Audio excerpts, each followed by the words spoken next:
Hey everyone, it's new bike day here in the Bike Sauce workshop, and I've got a new Polygon Siskiu T7 sent over to the channel for review from bikesonline.com. Now I got a bunch of videos planned for this bike, including a full review and a comparison to another popular Polygon Siskiu model, so if that sounds interesting to you, then hit that subscribe button. Anyways, in this video we're going to keep it simple, and I'll show you how to build up your new Polygon Siskiu so you can start riding today. For starters, Polygon bikes are distributed in the United States through bikesonline.com, and they are a direct-to-consumer brand. So when you order one, it'll be shipped directly to your house. I'm guessing that if you're watching this build video that you've already bought a Siskiu and you're just looking for some help on building the thing up, but if you're still considering purchasing this bike, then using the affiliate link down in the description below helps me out with a small kickback, and it doesn't cost you anything extra. Okay, so when the bike arrives at your home, start by opening the box and pulling out the small parts box, which contains your owner's manual, a nifty little beam-style torque wrench, a set of bits, a thin 15mm spanner wrench,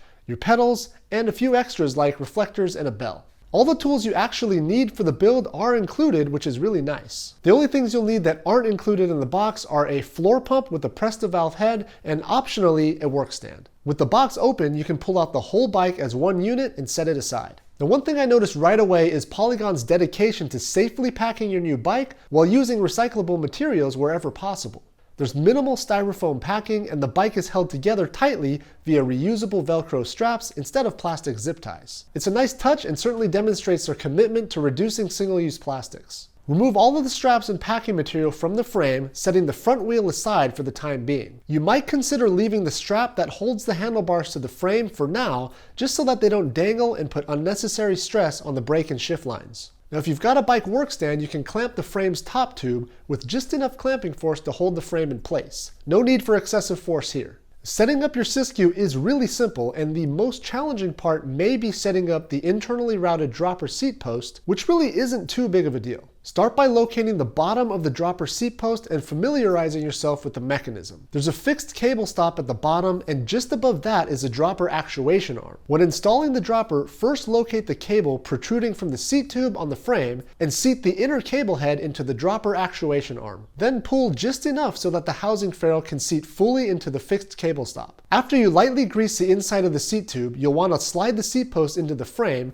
by simultaneously pushing the dropper post into the frame while pulling the cable slack out of the frame at the exit point near the bottom bracket. When you have the dropper post roughly where you want it, you can cinch it down with the proper size Allen wrench. Then you want to pull the excess cable slack from the bottom bracket area by pulling it through from the exit point in the down tube at the front of the bike. Again, it's a matter of pulling from the top and guiding the cable from the bottom at the same time. There will be a little bit of resistance, but try to avoid the urge to brute force pull it from the top. You want to try and leave a nice bend in the housing at the bottom bracket area, so don't pull the housing all the way taut. Now at this point you can test the functionality of your dropper by actuating the dropper lever. Next, install the handlebars by removing the 4 bolts on the stem faceplate and lining up the handlebars in the correct configuration. The cable should be out front of and below the handlebars with no awkward bends, twists, or kinks. Now there's only one intended orientation for the handlebars from the factory, but it may take a couple of tries to find it. For reference, the proper orientation is shown here. Cinch the handlebars down by reinstalling the faceplate, making sure to apply equal torque to the 4 bolts. You should also aim for an equal gap between the faceplate and the stem above and below the handlebars. Next, you want to install the dropper post lever, which is straightforward since the lever clamp is hinged. Install the clamp just inboard of the left brake lever and adjust the angle so that it's comfortable to reach with your left thumb. Now at the front of the bike, discard any remaining packaging from the fork and remove the through axle. You can also remove and discard the plastic brake pad spacer, or you can keep it around and reinstall it anytime you're transporting the bike with the front wheel off. Pull the plastic packaging off the hub of the front wheel, but note that you'll most likely also pull the hub end cap off with it. Be sure not to throw this end cap out, and if it does come off, push it back onto the front hub. This cap is critical to the fit of your front wheel in the fork, and it won't work without it. Slide the front wheel into the fork and slide the through axle through the hub and tighten it down.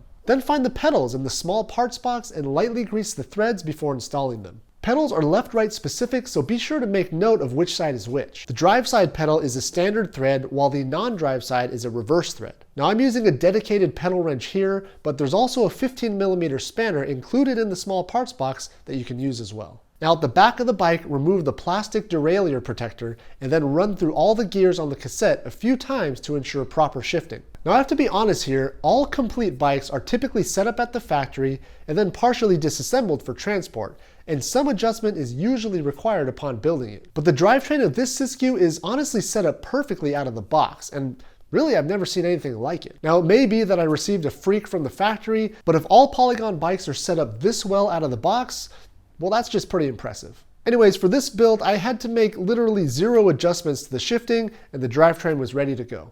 Now you can finish up by removing any little stickers from the factory if you want, and maybe it's a bad idea, but I always chuck the reflectors on all my bikes. Just looks cleaner. Now at this point the bike is all built and you can put it on the ground and make any personal fit adjustments. You can adjust your saddle height and dropper post position, handlebar angle, and the angle of your controls, and you're almost ready to head out for a ride. Once your bike is set up how you like it, it's a really good idea to torque all the bolts down to spec using the included beam style torque wrench. The stem bolts and the seat binder bolt should get about 5 Newton meters, while the axles should get a little bit more, closer to 10 or 12 Newton meters, but definitely refer to your owner's manual for all the proper torque specs on the bike. Lastly, to ensure optimal braking performance on brand new brakes, you have to bed the brakes, which requires depositing a bit of the brake pad material evenly onto the rotor surface before you start braking hard under normal use. To do this, you'll want to find a nice open stretch of road, preferably with a slight downhill grade. Now, since I'm still healing up after my last crash, I've got Connor here to help demonstrate the process. The idea is to get up to speed, roughly 15 miles an hour or so,